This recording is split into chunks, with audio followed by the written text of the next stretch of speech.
안녕하세요. 배신의 장미입니다. 오늘의 사연 시작하겠습니다. 결혼하자마자 제 인생은 예상치 못한 방향으로 흘러갔습니다. 신혼의 달콤한 시간보다 먼저 찾아온 건 친정 엄마의 병간호였죠. 사실 엄마는 평소에도 건강이 썩 좋지 않으셨어요. 하지만 친척들과의 갈등이 겹치면서 마음의 상처가 병세를 더 악화시켰습니다.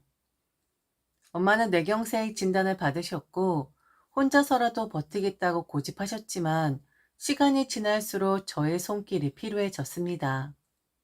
저는 아내로서, 며느리로서, 그리고 무엇보다 딸로서 제 역할을 다 하기로 마음먹었죠. 아침, 저녁으로 엄마 집으로 오가고 집안일과 병원 치료 일정을 맞추는 일은 쉽지 않았지만 이게 가족이니까 할 수 있는 일이라고 스스로 다독였죠. 제가 엄마 집에 갈 수 없는 날에 보호사님의 도움을 받았습니다. 물론 그 비용이 만만치 않았지만 다행히 남편이 이해해 주었기에 버틸 수 있었어요. 그 이해 하나가 제게는 큰 힘이 됐죠. 저도 잘 알고 있었습니다. 결혼한 사람이 친정에 너무 신경을 쓰면 시댁 쪽에서 곱게 보지 않는다는 거, 그리고 시댁 입장에서는 혹시 우리 아들한테까지 부담이 되는 건 아닐까 하고 걱정할 수 있다는 거. 역시나 시댁은 그랬습니다. 시어머니도 걱정을 했지만 그 못지않게, 아니, 어쩌면 더 심하게 남편의 누나, 그러니까 시누이가 제 일거수일투족을 신경 쓰고 있었습니다. 여기서 하나는 꼭 밝혀두고 싶습니다. 저는 남편에게 기대어 사는 사람이 아닙니다. 엄마에게 들어가는 병간호 비용, 남편이 이해해주고 있다는 말을 하긴 했지만 사실 그 돈은 전부 아버지의 유산으로 해결하고 있었습니다. 엄마가 친척들과 불화를 겪었다고 했잖아요. 그 원인도 바로 아버지의 유산 때문이었습니다. 그리고 엄마는 몸이 점점 쇠약해지자 자신이 살고 있는 집을 제 몫으로 주고 본인은 요양병원으로 들어가겠다고 하셨습니다. 그건 제게 부담을 주지 않으려는 배려였고 시댁 쪽에서도 혹시나 제게 한 소리 할까봐 미리 저를 지켜주려는 마음이었죠. 하지만 저는 엄마가 버틸 수 있을 때까진 제가 직접 돌보고 싶었습니다. 그건 남편도 바라는 바였고요. 그런데 주변의 시선은 달랐습니다. 남편이 피해를 본다. 너무 친정에만 매달린다. 그 말들이 조금씩 그러나 집요하게 흘러 들어왔습니다. 그리고 그 불씨에 부채질을 한 건 다름 아닌 신우이였습니다. 혹시 옳게 내가 말하는 거 기분 나쁘면 언제든 얘기해. 더 할 테니까. 좀 너무한 거 아니니? 솔직히 나는 이거 사기 결혼 같은데? 네? 사기 결혼이요? 내 동생은 몰랐잖아. 아니, 결혼 날 잡아놓고 아버지 돌아가시더니 결혼하고 나니까 엄마가 아프네? 지금 내 동생한테 짐 떠안기라고 결혼한 거 아니냐고. 형님, 무슨 말씀을 그렇게 하세요? 저 그 사람한테 해달라고 하는 거 아무것도 없어요. 아, 네 돈으로 하는데 뭔 상관이냐? 지금 이런 소리 하는 거야? 근데 올케가 모르는 게 있어. 결혼하면 그 돈 내 동생 것도 되는 거다? 그리고 넌 며느리잖아. 우리 집안 사람들이 워낙에 착해서 그렇게는 생각 안 하지만 다른 시댁 사람들이라면 그 돈 당장 가지고 오라고 했을걸? 며느리 걸 시댁 것으로 간주하는 사람들 많으니까. 형님, 정말 왜 그러세요? 왜 그러긴 잘 하라는 거잖아. 내가 볼 땐 너무 못하는 것 같으니까. 사기 결혼 같으니까 똑바로 하라는 거잖아. 그리고 우리 엄마, 뭐라도 해? 아, 해외여행 보내드린 거? 지가 지 엄마 병수발 하려고 우리 엄마 회의를 돌린 거였잖아. 알지? 엄마 다녀오고 나서 한동안 아팠던 거. 형님, 그거 어머니가 가고 싶다고 하신 거예요. 좋아하셨었는데 정말 그렇게 트집 잡지 마세요. 트집? 너 지금 트집이라고 했어? 결혼한 지 얼마 안 된 사람이 참 잘하는 짓이다. 어?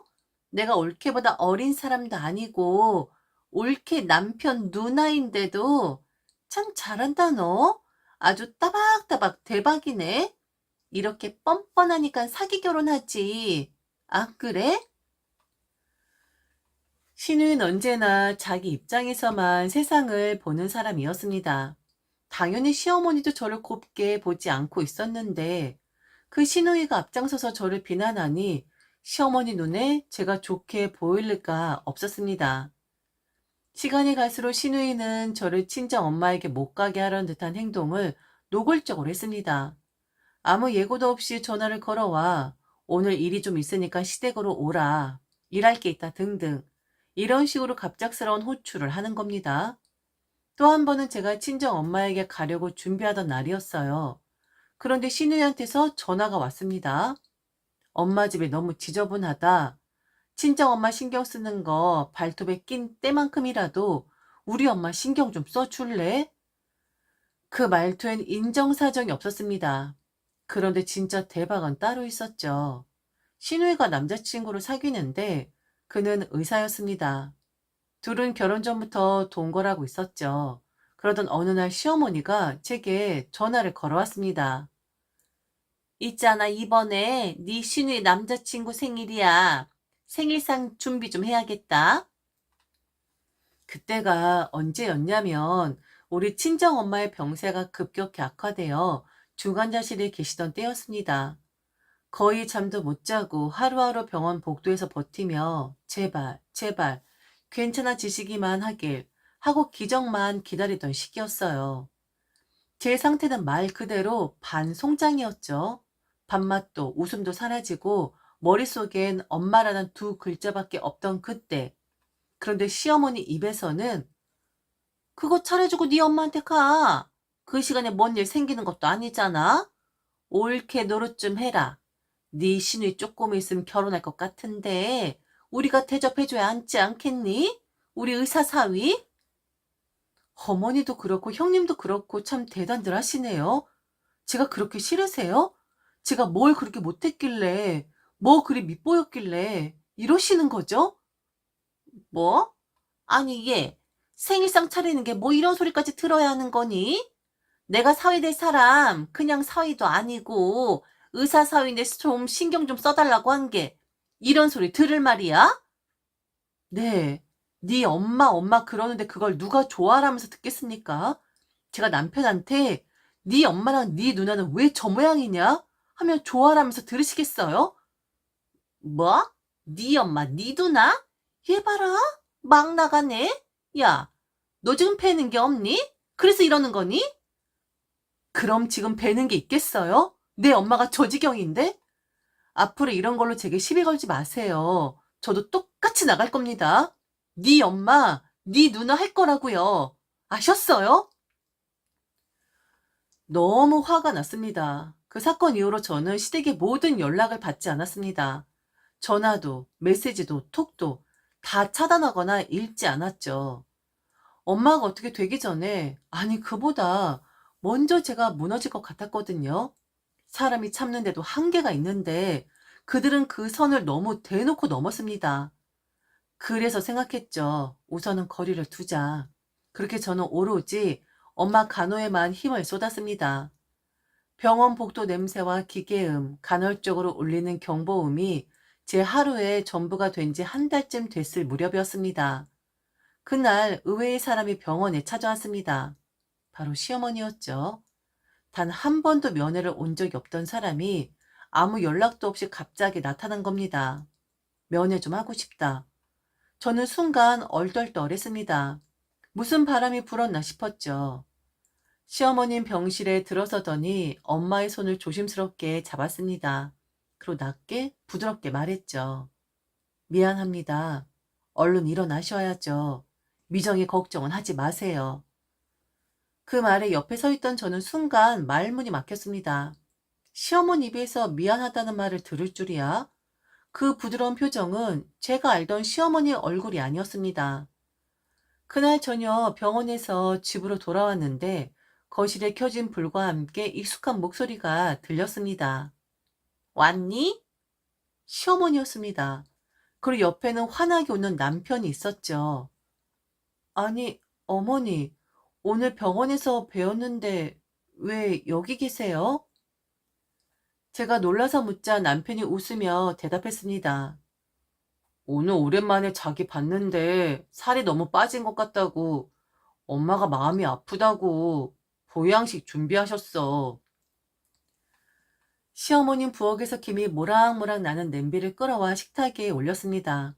뚜껑을 열자 진한 국물 향이 퍼졌죠. 오리탕이야. 얼른 먹어봐. 힘내야지.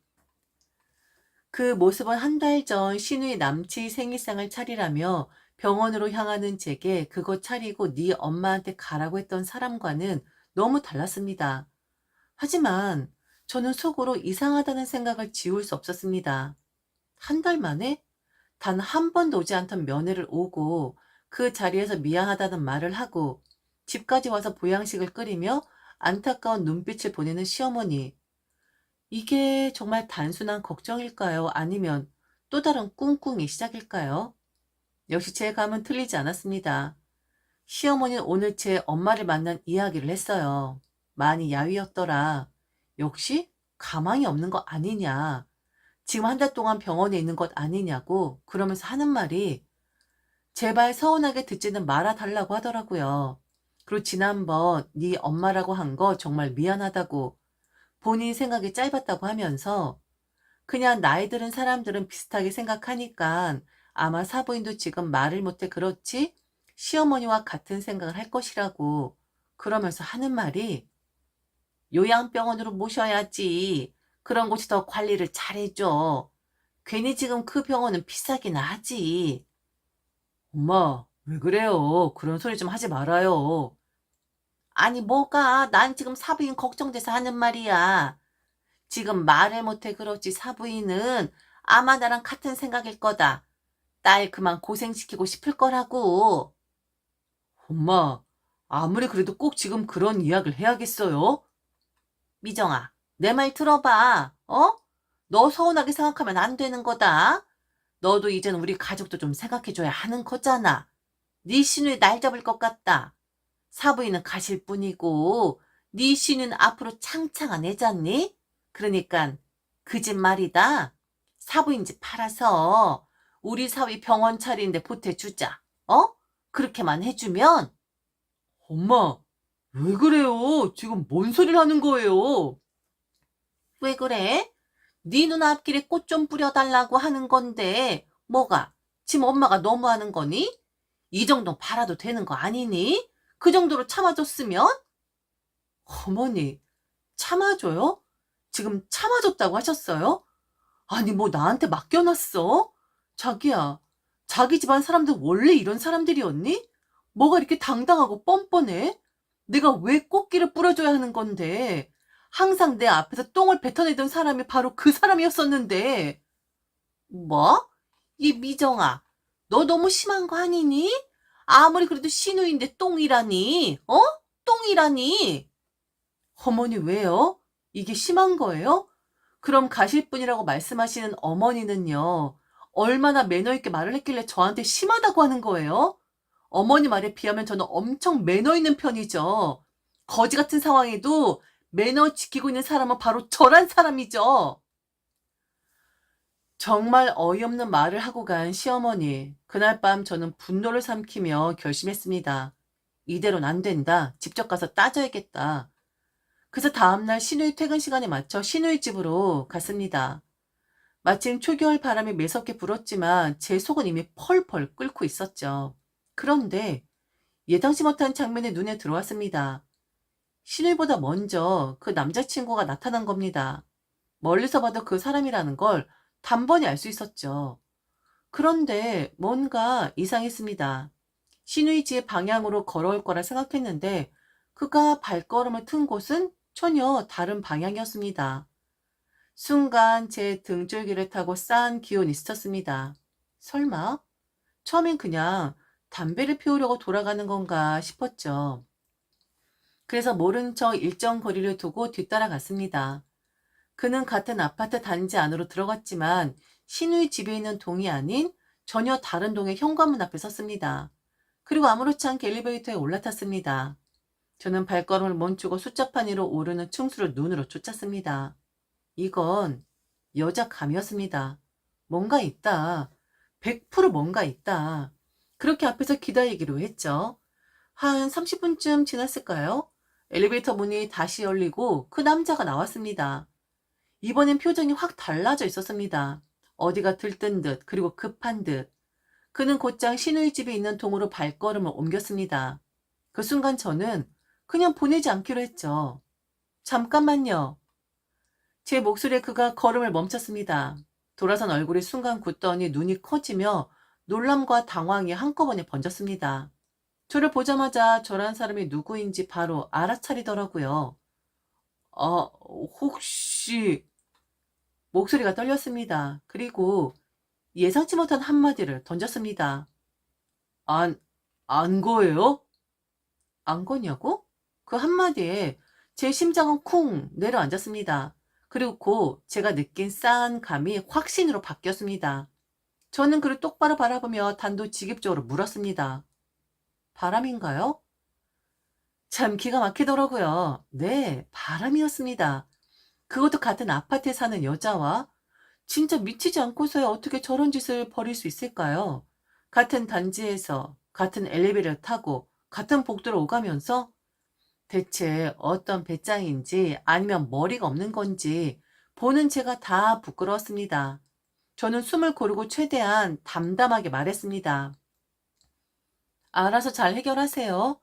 둘이 결혼 이야기 나오고 있는 거 나도 알고 있어요. 의사라면서요. 능력 있잖아요. 신우이 한 명쯤은 먹여 살리는 거 어렵지 않잖아요? 제발 어머니 입에서 며느리 도움이 필요하다라는 말 다신 안 나오게 해주세요. 능력 있는 사람이면 제발 능력 있게 행동하시라고요. 그리고 책임 제대로 지세요. 남자로서. 말을 마친 순간 제 속은 조금 시원해졌지만 뒷날 어떤 일이 벌어질지는 저도 상상하지 못했습니다. 정말 그런데요. 그날 이후 상상도 못했던 어마어마한 일이 터지고 말았습니다. 그 다음 소식은 말 그대로 한방이었습니다. 시댁이 풍비박산이 났다는 겁니다. 시누이 울고불고 난리를 치고 시어머니는 그런 시누이를 끌어안고 달래느라 정신이 없었습니다. 목소리가 다 쉰 채로 괜찮다, 괜찮다를 반복하고 있었죠. 그리고 마침내 전해진 진실. 시누이와 동거하던 그 남자, 그 의사 남친은 이미 결혼한 유부남이었고 시누이와 불륜 관계였던 겁니다. 그러니까 그 바람이라는 게 시누이랑 바람을 피고 있었던 거죠. 그 남자가 시누이에게 이별을 고했다는 겁니다. 그런데 여기서 끝이 아니었죠. 그 의사의 아내가 남편의 외도를 알게 되었고 그리고 상간녀 가만히 두지 않겠다고 아무튼 난리가 난 거죠. 이혼할 거라는 말만 믿고 시누이와 시어머니는 남의 남자를 사위라 부르고 집안 어른들에게도 곧 결혼할 사람이라고 떠벌리고 다녔던 겁니다. 더 이상 저는 할 말이 없었습니다. 이미 집안은 난장판이었고 저는 그저 한 발 물러서서 지켜봤습니다. 그리고 그 남자는 제 이야기는 시누에게 하지 않은 듯 했어요. 다행인지 아니면 웃어야 할지 모르겠더라고요. 그제야 시누이와 시어머니는 남편과 저를 붙잡고 이런저런 사정을 늘어놓으며 자기 입장을 합리화하려 들었습니다. 정말 기가 찼습니다. 그때 남편이 단호하게 말했죠. 그만하세요. 무슨 할 말이 있습니까? 우리 상관 안 할 테니 상간녀 소송 잘 마무리하세요. 그리고 누나가 이렇게 된 건 엄마 탓도 있습니다. 남의 딸만 잡아대더니 정작 자기 딸은 그냥 막 내버려 두셨어요. 창피하니까 다시는 연락하지 마세요. 다 자업자득이라고 생각합니다. 남편은 말했습니다. 죽을 때까지 시댁과는 연락 안 한다. 현재 친정엄마는 요양병원으로 옮겨드렸고 전 여전히 하루도 빠짐없이 병원에 갑니다.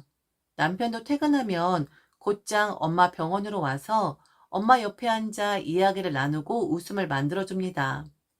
얼마 전 시어머니에게서 연락이 왔는데 남편의 전화를 너무 안 받는다며 대신 저한테 전화를 건 거였더라고요. 시누이가 많이 힘들어한다? 지금 일상생활이 불가능하다. 시누이가 시어머니 집으로 들어왔는데 어떻게 알았는지 동네 사람들이 신우이를 상간녀라고 소문을 냈다. 수군거림이 심하다. 그래 당분간만 신우이를 저희 집에 있게 하면 어떻겠냐.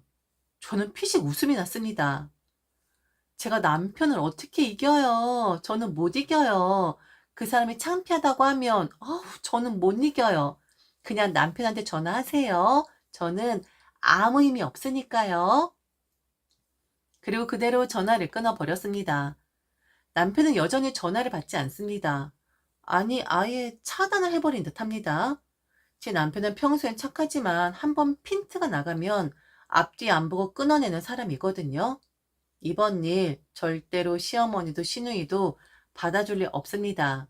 그건 이미 눈빛에서 확실히 봤습니다. 뭐 이제는 지켜보는 것뿐이죠.